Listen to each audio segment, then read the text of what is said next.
그리고 2번을 한번 볼까요? 2번은 1번과 이어져요. 이거는 다른 사람과, 그러니까 같이 지원하는 그 옆에 경쟁자 분들과 차별화된 내 역량이 뭔지를 묻는 거거든요. 그러면은 이거는 바로 차별화 역량이 무엇입니까? 물었잖아요. 그러면 나는 이 분야, 그 사업 분야에서 다른 사람과 차별화된 역량은 이것이라고 생각합니다. 이렇게 바로 표현을 처음부터 하셔야 된다. 이 의미예요. 뭐 도입부에 뭐 예전에 뭐를 해서 뭐를 했고 이런 것보다는 바로 이렇게 말씀을 하시는 것을 권해드려요. 내 경쟁력은 무엇입니다. 라고 말씀을 하시고 과거의 공단 사업 중에서 가장 관심 있는 분야는 이것이었습니다. 당연히 홈페이지에 보면은 여러 사업들이 있지만 크게 카테고리로 이렇게 나눠놨거든요. 요거 보시면은 사회공헌, 연구개발, 교통, 방송, 교육, 그리고 면허 여러 가지들을 하잖아요. 이 중에서도 어떤 것에 제일 관심이 많아서 저는 이런 역량들을 기르기 위해서 어떤 노력을 해왔다 이런 건데 요 세 번째 항목이 제일 중요해요. 이게 내가 했던 주도적인 행동이거든요. 모든 거는 액션이 제일 중요해요. 그래서 경쟁력은 이것인데 관심이 있던 거는 이것이었고 그래서 내가 이렇게 역량들을 쌓아왔다 이런 거를 구체적으로 표현하시되 언제 어디서 누구랑 어떻게 이걸 왜 이런 것들을 좀 구체적으로 가장 자세하게 적으실 문장이 요 세 번째 문장이니까 내가 어떻게 쌓아와 있는지에 대한 거를 잘 정리하셔가지고 표현을 꼭 해주세요. 그래서 다시 결론으로 하면 나만의 그런 경쟁력이 이것이 지금 현재 내가 갖춰질 수 있었고 내가 알고 있다. 무슨 일을 하는지. 그래서 어떤 업무를 맡아서 더 강화시키고자 합니다. 이렇게 표현을 하시면 아주 간단합니다. 그래서 이렇게 네 가지 단락으로 정리를 하셔가지고 잘 작성을 하시면 뭐 크게 문제되실 거는 없을 거예요. 내가 지닌 역량을 어떻게 그동안에 쌓아왔는지를 표현하시는 게 가장 핵심이에요. 그런 부분을 잘 접점을 찾으셔서 잘 적으시면 돼요. 그래서 기본적으로 좀 알아야 될 거는 미션이랑 비전, 핵심 가치, 경영 목표 이런 것들은 대부분 홈페이지에 나와 있거든요. 근데 참고로 보셨으면 하는 거는 요 사업 계획표로 해서 올해 발표한 게 있거든요. 사이트에도 있긴 한데 없으신 분들은 댓글로 남겨주시면은 제가 메일로 발송을 해드릴게요. 장기적으로 어떤 방향으로 우리 공단이 갈 것이다 라는 거를 명확하게 얘기를 해놨거든요. 그랬을 때는 요 부분 참고를 꼭 먼저 하시는 걸 좋아요. 요 자료 보시면 좀 길긴 한데 주요 내용이 많거든요. 꼭 보셔야 될 거는 요 사업 계획표 안에 마지막 쪽에 보면은 중장기 경영 목표가 있거든요. 거기에는 요 내용들이 주로 이렇게 담겨져 있어요. 4대 전략, 12개 전략, 여기 등등 다 적혀져 있죠. 이런 부분 보면 크게 4개의 카테고리로 해가지고 쭉 이렇게 정리를 해놨어요. 교통사고에 대한 거, 빅데이터에 대한 그런 거, 자율주행, 앞으로 이제 어떻게 될지 기대가 되고 있죠. 그리고 교통안전문화, 포용성장이다, 사회적인 가치 실현을 하는데 앞장서겠다, 이런 것들도 있고요. 여러 가지들이 이렇게 쭉 정리를 해놓은 자료니까 요 자료가 필요하시면은 꼭 댓글 남겨주세요. 미래의 예측 이런 것도 있고 있으니까 쭉 한번 보시면 도움이 되실 거예요. 어떻게 이 도로교통공단이 가고자 하는구나라는 거를 어느 정도 가이드를 줬기 때문에 딱 머릿속에 어느 정도 여기에 좀 나한테는 좀 관심이 많다. 그 부분을 조금 더 깊게 파고들고 좀 설명할 수 있을 정도로 좀 자세하게 알아보시는 거를 권해드려요.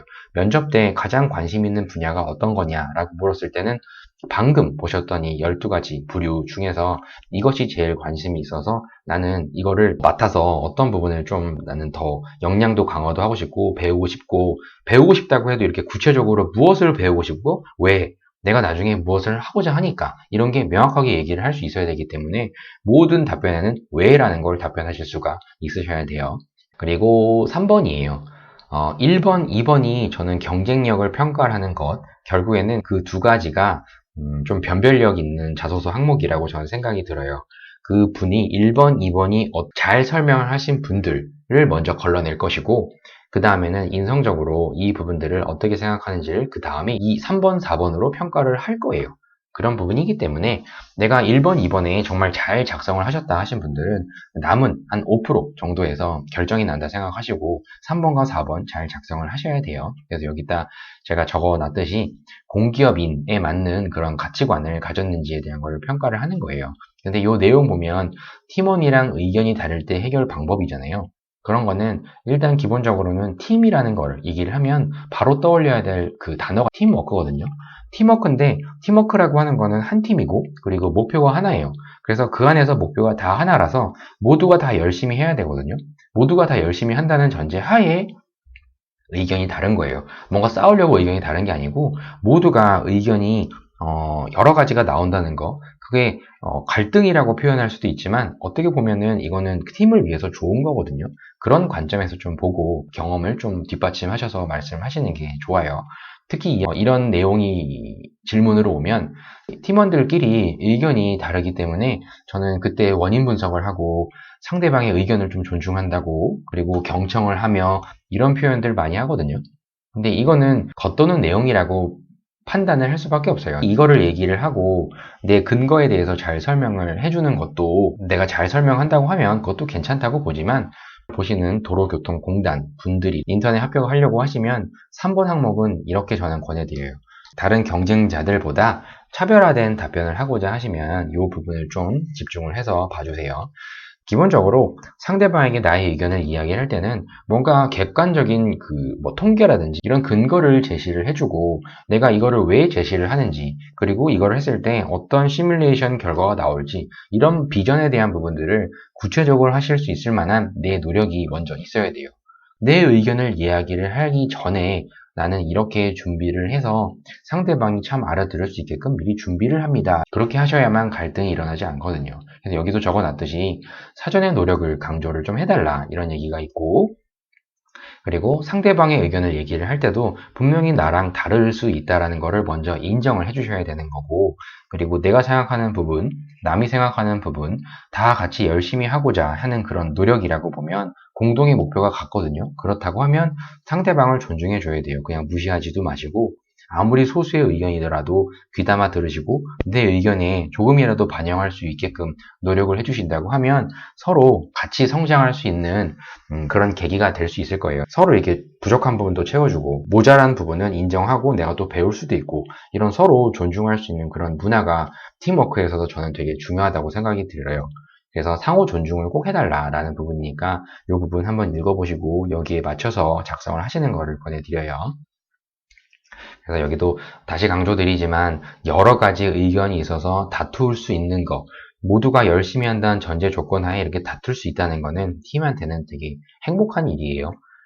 열심히 하려고 하는 거니까요. 그런 부분인데 내 이야기를 했다고 상대방이 내 주장을 충분히 난 설득력 있다고 이야기를 하는데 상대방이 그거를 받아들이지 않는다 라는 의견으로 뭔가 내 의견을 계속 푸시를 한다든지 아니면 내 얘기가 거절당했다고 해서 막 짜증을 내고 막 감정적으로 대응하고 이런 부분은 성숙하지가 않은 부분이거든요. 요거는 자소서를 작성하는 방법이기도 하지만 면접 때 이렇게 얘기를 하셔야 되는 방법이거든요. 이렇게 항상 표현을 해주세요. 아까 물어보는 그 질문 자체가 팀워크에 대한 거를 물어본 거예요. 내가 수행하는 업무에 있어서 팀원들과 의견이 다를 때 어떻게 해결할 것이냐라는 건데 팀워크 부분에 있어서 좀 생각을 해볼게요. 팀워크에 있어서 가장 중요한 것은 이것이라고 생각합니다. 다음에 왜냐하면 나는 이런 생각을 가지고 있기 때문입니다. 아니면 나는 이것이 중요하다고 생각하기 때문입니다. 내가 생각하는 이유, 그거를 두 번째로 말씀을 하시고 거기에 대한 뒷받침되는 객관적인 자료, 경험 이런 부분을 있잖아요. 그런 것들을 자세하게 설명을 해주셔야 돼요. 그러면 내가 이렇게 생각하는 이유는 내가 이런 거를 경험했기 때문이 아니냐 이렇게 얘기를 할 수가 있는 거거든요. 그렇기 때문에 근거가 내 경험이 들어가야 돼요. 그래서 과거에 언제 어디서 누구와 무엇을 이렇게 할 때 나는 이런 행동들을 해가지고 팀에 제일 중요한 이것을 했다 이런 식으로 말씀을 하시는 방법이 가장 장황하지 않고 딱 핵심적인 부분만 딱딱딱 말씀하실 수 있는 방법이니까 요거 꼭 기억해 주세요. 요 기준으로 뭔가 항상 말씀을 하시는 습관이 말씀을 잘 하시는 방법입니다. 그래서 제일 중요한 거는 사실 이거예요. 행동. 내가 주장하는 이 부분에 있어서 나는 이런 행동을 과거에 경험해서 이렇게 해서 이렇게 중요하다고 생각하는 거를 몸으로 깨달아가지고 내가 이렇게 이야기를 하는 겁니다. 이런 내용이니까 꼭 이 부분이 제일 강조가 되셔야 됩니다. 자세하게 적어주셔야 돼요. 그리고 제 주장이에요. 이거 마지막인데 생각에 대한 거를 한 번 더 제 주장을 하는 거예요. 근데 이 부분은 입사 후에도 내가 이렇게 이야기를 하는 것이 분명히 내가 하고자 하는 그 일에 보탬이 되는 내 역량이야, 내 가치관이야, 이런 거를 감안한 상태에서 제 주장을 하는 거라고 말씀을 드려요. 항상 이야기를 하는 거는 이거를 얘기하는 이유가 뭔데? 입사 후에 뭐가 보탬이 될 거라고 생각하시는데 이런 것들을 항상 면접관은 생각하고 물어볼 준비가 되어 있거든요. 그렇기 때문에 내가 모든 걸 이야기를 하는 것은 내가 왜 이야기를 하지? 라는 거를 명확하게 알고 말씀을 하셔야만 돼요. 그래야 입사 후에 나는 무엇을 할 것이다 라고 연관지어서 계속 얘기를 할 수 있으니까요. 그러니까 이 부분, 이 기준으로 잘 작성을 한번 해보세요. 그리고 마지막이에요. 직업윤리인데 직업윤리도 당연히 근면, 성실, 봉사, 책임감 여러 가지를 다 말씀하시겠지만 근로, 600자 기준으로 해서 뭔가 이 사람이 그렇다 아니다 이거를 얘기하는 거는 사실 역부족이에요. 그렇다 보니까 아까도 말씀드렸지만 1번과 2번이 좀 변별력 있는 항목이고 3번과 4번은 그 중에서도 이거를 어떻게 생각하시는지 어떻게 표현하는지 이런 것들을 걸러낼 수 있는 그런 항목이라고 보시면 좀 이해하기가 쉬우실 거예요. 크게 따지면 이렇게 나뉘어요. 직업윤리가 있고 근로윤리가 있거든요. 그런 부분이라고 하면 좀 어렵죠. 직업을 선택하는 데 있어서 모든 일을 하는 것은 결국에는 사람이 하거든요. 그러면 그 사람을 대할 때 나는 어떠한 태도로 대하느냐라는 대인관계 능력에 있어서도 좀 생각해 볼 필요가 있어요.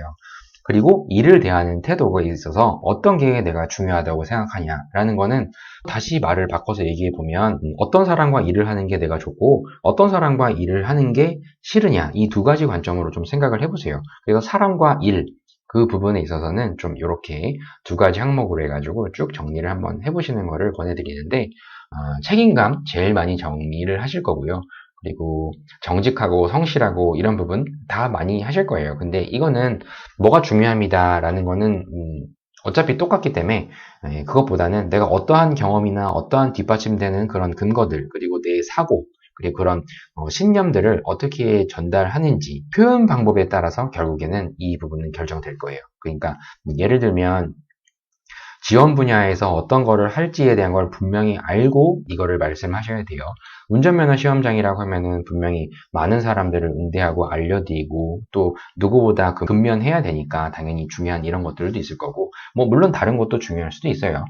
방송이다 하면은 객관적인 사실을 누군가에게 전달하는 그런 부분이기 때문에 되게 정직하고 그리고 책임감 있고 당연히 원칙을 준수하는 그런 부분이 되게 중요할 것이고 그 외에 교육을 한다든지 홍보를 한다든지 그러면 어떤 거를 하는지에 대한 거를 분명히 알고 그리고 거기에 맞는 그런 직업에 있어서 어떤 게 중요합니다. 그리고 이 근무를 할 때 어떤 게 중요하다고 저는 생각합니다. 왜냐하면 내가 일하고자 하는 그 직무에는 이런 상황들이 예상돼서 내가 이런 거를 가지고 있다고 하면은 분명히 보탬이 돼서 바로바로 해결할 수 있기 때문입니다. 이런 식으로 말씀도 하시고 글로도 적어보고 이렇게 하시면 합격하실 수가 있어요.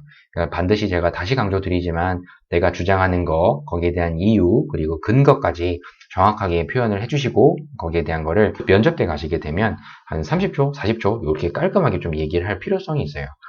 뭔가 봉사를 한다는 것도 물론 많은 사람들한테 원하는 거를 짧고 굵게 이야기할 수 있는 능력 이런 것들은 되게 중요하거든요. 그런 부분도 있으니까 이것도 마지막으로 팁으로 드리면 운전면허 시험장에 가면 많은 사람들이 똑같은 질문을 계속 할 거예요.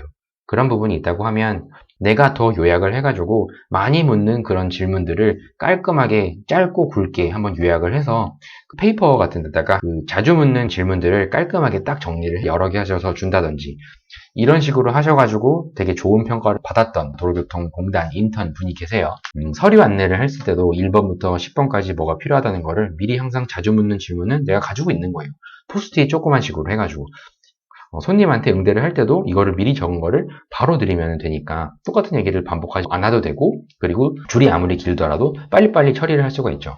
그리고 이거 하나 물어보려고 많이 기다리시는 분도 있을 거 아니에요. 어떤 서류가 뭐가 필요한데요? 이런 거 하나 물어보려고 길게 쓰는 것도 비효율적이거든요. 그런 분들한테 미리 찾아다니면서 어떤 게 필요하신지 그리고 만약에 이런 서류나 이런 거 있다고 하면은 미리 제가 드리겠습니다. 이런 정도의 행동, 뭔가를 알아서 찾고 뭔가를 하는 거, 이런 능동성, 책임감 이런 것들이 중요하니까 잘 정리를 하셔가지고 요거 표현을 꼭 해주세요. 그래서 제가 여기까지 네 가지를 잘 말씀을 드렸으니까 자소서 항목 600자니까 그렇게 뭐 엄청 어렵지는 않을 거예요. 이 순서대로 해서 1번부터 4번까지 잘 작성을 하시되 제일 중요한 거는 1번과 2번이라는 거 제가 다시 강조를 드리면서 오늘은 여기까지 해서 좀 마무리를 할게요. 이 자료 만약에 사이트에서 받기 귀찮다 하시면은 메일 주소 남겨주시면 제가 발송해 드릴 테니까 그거 남겨주시고, 그리고 좋아요, 구독 많이 남겨주세요. 앞으로도 많은 자소서 항목에 대한 분석, 기업 분석, 조언, 충고 많이 드릴 테니까 구독해 두시면은 절대 손해볼 일이 없으실 거예요. 그러면 다음 기업 대에 또 뵙도록 하겠습니다. 감사합니다.